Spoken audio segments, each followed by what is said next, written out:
மதுரையில் பலத்த காற்று வீசியதால் உயரழுத்த மின்கம்பிகள் வீட்டு கட்டடங்களில் உரசியதால் மின்சாதன பொருட்கள் வெடிந்து சேதமடைந்தன. கூடுதல் தகவல்களை வழங்குவதற்காக செய்தியாளர் மணிகண்ட பிரபு இணைந்திருக்கிறார். அவரிடம் கேட்கலாம். மணிகண்ட பிரபு, என்ன நடந்தது?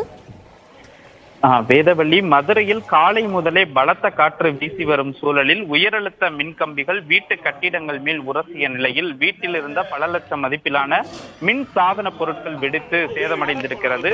குறிப்பாக மதுரை பழங்கானத்தம் மாடக்குளம் மெயின் ரோடு வழியாக பெரியார் நகர் கிழக்கு தெருவில் செல்லக்கூடிய இந்த உயர் மின்னழுத்த கம்பிகள் வீடுகளின் மேற்கூரை கட்டிடங்களில் உரசியது. இதன் காரணமாக அதிக மின்னழுத்தம் ஏற்பட்டு வீடுகளில் உள்ள சுவிட்ச் போர்டுகளில் அதிக அளவிற்கு மின்சாரம் பாய்ந்ததாக கூறப்படுகிறது. காரணமாக மின்விசிறி, பிரிட்ஜ், டிவி, செல்போன் உள்ளிட்டவைகள் வெடித்து சிதறியுள்ளது.